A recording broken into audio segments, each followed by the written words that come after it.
Hello people, my name is कलरव। इस playlist में मैं advance calculus and complex analysis का पूरा सब्जेक्ट पढ़ाने वाला हूँ। और आज हम फर्स्ट चैप्टर स्टार्ट करने वाले हैं जिसका नाम है डबल इंटीग्रेशन, या फिर काफी लोग इसे इंटीग्रल कैलकुलस के नाम से भी जानते हैं।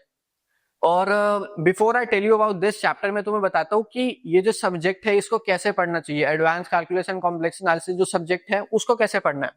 देखो, मेरी भी 10 CGPA आई है और इस सब्जेक्ट में मेरी 10 CGPA आई थी, और 5 सेमेस्टर्स तक मैथ्स होती है, उसके बाद मैथ्स नहीं होती है कोर सब्जेक्ट।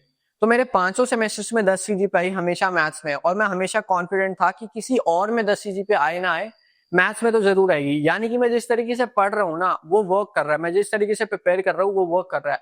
तो तुम टोटली रिलाय कर सकते हो इन वीडियोस पे कि मैं सब कुछ कवर करवा लूंगा। अगर तुम्हें फिर भी डाउट हो तो जैसे फर्स्ट टॉपिक पढ़ो या फिर सेकंड टॉपिक पढ़ लो, और उसके बाद सीटी के क्वेश्चन पेपर सॉल्व कर लो या एनसेम्स के क्वेश्चन पेपर सॉल्व करोगे तो तुम्हें ये पता चल जाएगा कि मैंने इन वीडियोस में सब कुछ कवर करवा रखा है। तुम्हें इन वीडियोस के अलावा और कुछ पढ़ने की जरूरत नहीं है।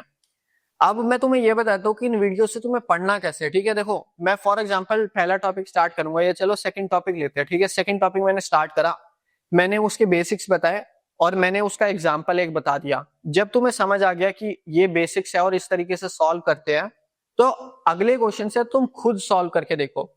Before starting of any question जो भी फॉर्मूला यूज हो रहा होगा ना वो मैं यहाँ पे रेड मार्कर से लिख दूंगा, ताकि तुम फॉर्मूले की वजह से कहीं पे स्टक ना हो। ठीक है, और देखो मैं रेड मार्कर से यहाँ पे जो भी लिखूंगा या तो वो फॉर्मूला होगा या फिर वो कोई ऐसी चीज होगी जो कि तुम्हें याद रखनी है। तो तुम क्या करो, एक A4 शीट लो और उसमें सिर्फ वही चीजें लिखो जो मैं रेड मार्कर से यहाँ पे लिख रहा हूँ। तो by the end of these videos तुम्हें एक शीट मिलेगी जिसमें इस चैप्टर के सारे फॉर्मूले होंगे, सारी ऐसी चीजें होंगी जो कि तुम्हें याद रखनी है, और नोट्स बनाने की कोई जरूरत नहीं है। ठीक है, एक रफ कॉपी लो और बस उसमें सॉल्व करते रहो। क्योंकि मैंने जो नोट्स बनाए हैं वो उसी ऑर्डर में बनाए हैं जिस ऑर्डर में मैं पढ़ाने वाला हूँ। तो अगर तुम्हें इन डिटेल नोट्स चाहिए हो, प्रॉपर नोट्स चाहिए हो, तो तुम मेरे नोट्स को रेफर कर सकते हो। तुम नोट्स बना के टाइम वेस्ट मत करो। ठीक है, मैंने भी कभी नोट्स नहीं बनाए थे और ना मैं तुम्हें भी रिकमेंड करूंगा। तो चलो मैं ना ये जो यूनिट 1 है इसका मैं एनालिसिस बताता हूँ कि क्या इंपॉर्टेंट है इस चैप्टर में और किस तरीके से पढ़ना है, क्या टॉपिक थोड़े टफ है, वो सब मैं बताता हूँ। फिर हम स्टार्ट करते हैं इस चैप्टर से। देखो इस चैप्टर में टोटल 6 टॉपिक्स है। ठीक है, सबसे पहले डबल इंटीग्रेशन जो फर्स्ट टॉपिक है, जो कि बेसिक्स है इस चैप्टर का। तो ये तो तुम्हें पढ़ना ही होगा, इसमें कोई ऑप्शन नहीं है कि तुम स्किप कर दो। ठीक है, तो ये पढ़ लो सबसे पहले। ठीक है, बहुत इजी टॉपिक है। उसके बाद आएगा चेंज ऑफ ऑर्डर। अब चेंज ऑफ ऑर्डर जो है वो टफ टॉपिक भी है, लेंदी टॉपिक भी है, बट इस चैप्टर का सबसे important topic change of order ही है। तो ये तो तुम्हें करना ही करना है। ठीक है, उसके बाद second most important topic is triple integration. अगर देखो मैं सीटी में बात करूं तो सबसे ज्यादा चांसेस है कि चेंज ऑफ ऑर्डर और ट्रिपल इंटीग्रेशन से क्वेश्चन आएगा, बट क्योंकि सीटी 1 या 2 चैप्टर से ही बनता है तो हो सकता है कुछ लेस इंपॉर्टेंट टॉपिक्स का भी क्वेश्चन आ जाए।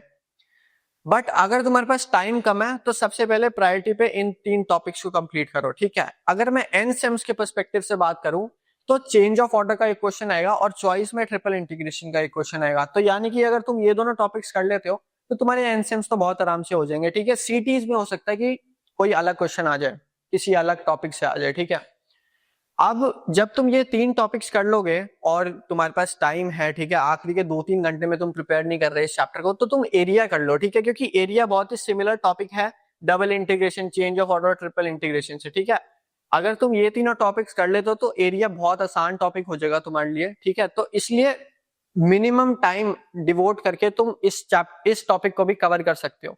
उसके बाद हम बात करते हैं ये दोनों लास्ट टॉपिक्स की, एक है पोलर कोऑर्डिनेट्स और फिर है एरिया इन पोलर कोऑर्डिनेट्स। ठीक है, अब देखो ये हम जो 4 टॉपिक्स पढ़ रहे हैं ना, ये हम कार्टेशियन कोऑर्डिनेट्स में पढ़ते हैं, यानी कि जहां पे एक्स और वाई यूज हो रहे हैं। बट ये जो टॉपिक्स है इनमें तुम पोलर कोऑर्डिनेट्स यूज करोगे, यानी कि आर यूज होगा या थीटा यूज होगा। तो देखो ये जो टॉपिक्स है ये थोड़े बहुत डिफरेंट हो गए इन 4 टॉपिक से, क्योंकि पोलर कोऑर्डिनेट्स है। ठीक है, आर और थीटा यूज होगा, तो डिफिकल्ट नहीं है ये टॉपिक्स, बट थोड़े डिफरेंट है। तो अगर तुम 2-3 घंटे में पूरा चैप्टर कर रहे हो तो तुम कंफ्यूज हो सकते हो जब तक तुम ये दोनों टॉपिक्स करने पे आओगे। ठीक है, तो ठीक है, ये 6 टॉपिक्स है इस चैप्टर में। मैं फर्स्ट टॉपिक से स्टार्ट करता हूँ जिसका नाम है डबल इंटीग्रेशन।